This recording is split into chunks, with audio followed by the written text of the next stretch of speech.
Hello fighters, Rustmarrow here, and today we're going to be opening the brand new Vanguard V Series trial decks, and in this video we're going to be opening the Kai Toshiki trial deck. So same as the IG Sando trial deck, we've got a first guide for beginners as well as a playmat so that you can play Vanguard with your friends. And yeah, I'm just gonna give you guys a quick look, but overall it should be the same as the trial deck Sando IG one and not much different from the ones that we are already used to from past iterations of Vanguard.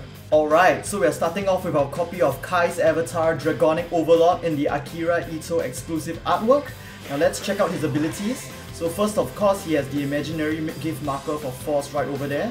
And next, when he's in your Vanguard or Rearguard circle, once per turn, you can pay Soul Blast 1 in order to give this unit plus 10k power until the end of the turn. Now I think that is really quite a powerful ability. Like, at first glance and first read, it seems quite OP to me, but like, since I don't have like a full understanding of like the actual mechanics and like how the different clans and decks will mesh together in the brand new Vanguard Reboot yet, because we don't have all the cards out yet, I guess I can't really judge for certain just yet, and I have to see like how OP the effect really is after testing this deck out against the Royal Paladin deck and the new cards that will come out in the future as well. So now his second effect, which is more reminiscent of his original effect when he's in your Vanguard circle once per turn.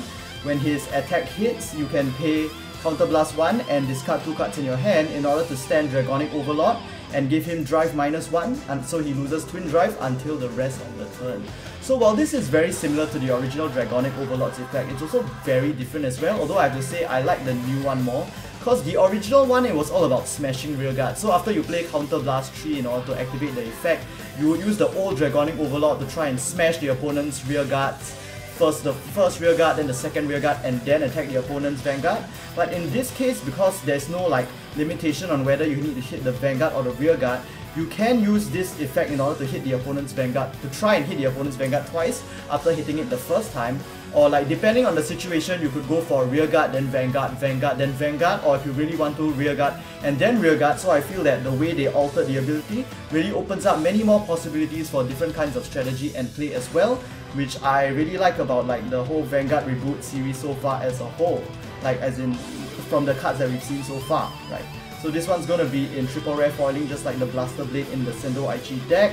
This will be the normal artwork for it, the non-exclusive one, and we're starting off with one copy that is in triple R foiling as well. And the artwork is by one of my favorite Vanguard artists, Daisuke Ozuka. So looking really cool there in this Dragonic Overlord. I'd say I like this one more than the Akira Ito one, but I mean the Akira Ito one's pretty cool as well. So 3 copies of the normal artwork and 1 Akira Ito one. And next, our second grade 3 in this deck, also possessing the imaginary gift marker force, will be the Crested Dragon that we saw in the start deck, but similar to Star Drive Dragon, its effect has been altered to be when this card is in your rearguard circle and you attack a Vanguard, if your opponent has 3 or less rearguards, Crested Dragon gains 5k power. So you'll want to have Dragonic Overlord as your Vanguard and then Crested Dragon to be your like grade 3 rearguard beater as well. Alright. And now moving on into the grade 2s, so it looks like this will be our grade 2 in triple rare foil, the one copy Dragon Armored Knight, and his effect. We've seen him in the start deck, but he's probably going to have a different effect now. His effect is when he's in the rearguard circle, when you attack the opponent's Vanguard, if the opponent has 3 or less rearguards, this unit gets plus 5k. So it's basically the grade 2 version of Crested Dragon, which is pretty like nothing too amazing or special, so I wonder why they give it the triple rare, and like Nehalem ends up not having the triple rare, so I prefer Nehalem to get the foil because Nehalem's the one with like the special ability. So let's look at his effect. When Nehalem is in your rearguard circle and when he appears in your rearguard circle, you may Counter Blast 1 in order to target one of your opponent's rearguards in the back row and retire it, and during this turn, Dragon Knight Nehalem will gain plus 5k power. So he's sort of like, I really like how it's sort of like a parallel to Blaster Blade, where Blaster Blade is the one that smashes the opponent's front row and then Nehalem targets the back row. Of course, whichever one is better will really depend on the situation and which rearguard resource you want to deplete the opponent of. So there will be 4 copies of Dragonite Nehalem, and then our grade 2 vanilla is going to be Embodiment of the Shield, Ram. So pretty much similar to Gallatin, same as in the start deck. There will be 3 copies of Ram, and then we have our Perfect Guard Griffin. Definitely 4 copies for this one. And then moving on to the rest of the grade ones, we're starting off with Dragon Monk Gojo. grade 1 8k power when this card is in your rearguard and he boosts. If you have more rearguards than your opponent, your boosted unit gets an additional plus 3k. So as long as you have more rearguards than your opponent, Gojo will be an 11k booster, which is pretty sick. Will definitely force the opponent to throw out an extra 10k shield and potentially more depending on the power.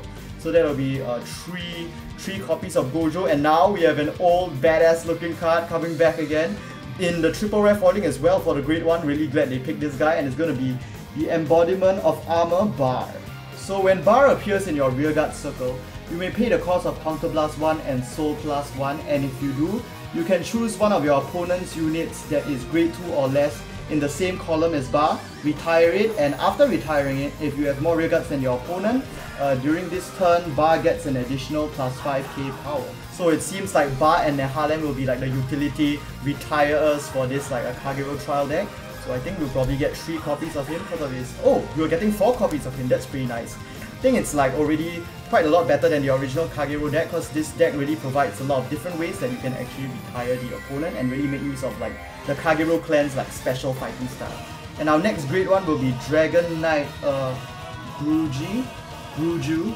So when Bruju is in your rearguard circle and your opponent has 4 or more rearguards, you can Counterblast 1, move this card into the soul, and if you do, you can choose one of your opponent's rearguards, retire it, and for the rest of this turn, one of your rearguards will get an additional plus 10k power. So wow, I think this is an even better effect, and Bar, like what I love about it the most is that with the specific 4 or more like a rearguard condition, it's like really made to punish people who want to make use of Blaster, the brand new Reboot Blaster Blade's grade 2 extra critical ability. So that's really nice, and there's really no limitation on which rearguard you can choose to retire as well, and giving the plus 10k to one of your rearguards is like, even though this guy is gone, I mean you won't get a new card to like replenish him to maintain your hand size, but at least you still get the power for that turn as well. And now moving on to the rearguards, looking really awesome there with his real background art. It's going to be Lizard Runner Undo, the Reboot version, and if you write over him you get to draw 1 card just like the Royal Paladin's starting Vanguard grind. Moving on to the triggers, we have the embodiment of the Spear Tar, because like of course Tar, at least he's not like a double rare in the first booster like oh my god the original Vanguard booster. And yep, our second critical trigger is going to be the Demonic Dragon Acolyte Raksha. His name is probably slightly longer in English if I remember correctly, but his Japanese name is just Raksha. And of course our draw trigger, just like the start deck, will be Red Gem Carbuncle, 4 copies of that as well. And finally our heal trigger will be the also familiar Dragon Monk Genjo with his 20k shield as a brand new heal trigger. And finally of course our 3 copies of the Imaginary Gift Marker Force, 2 in the typical blue style. So yeah, I was right, it looks like the color of the imaginary gift markers will depend on the marker themselves and not like the clan. Although I guess it would be cool if like, you know, it depends on the clan and as well, then like Royal Paladin has blue force markers and Kagero has red. But I guess they are going with like the color will just be based on the marker. And yep, the Vanguard normal backs, and our special third marker will come with the Akira Ito artwork of Dragonic Overlord on it as well. So that'll be the last card of this trial deck, Kai Toshiki. So that'll be all for this Vanguard V Series, the Trial Deck Kai Toshiki opening. If you enjoyed this video, don't forget to give this video a like, and do check out my Aichi Sendo Trial Deck opening as well. If you haven't, it should be uploaded already. And do let me know in the comment section below what you guys think about the new Vanguard Reboot so far, with like all these revealed cards and their brand new effects. So far, I think I'm really liking it and really looking forward to what they are going to do with it in the future as well.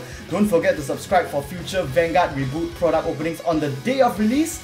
And our next major product will be on the 22nd of June with the release of the first booster, Assemble Team Q4, which will finally give us more support for Royal Paladin and Kagero in the reboot, as well as the clans Nova Grappler and Oracle Think Tank. And with that, hope to see you guys in the next Vanguard video. Feel the fangs of despair sing goodbye to me at the corner of our speed. Open up my eyes and see I'll find a way.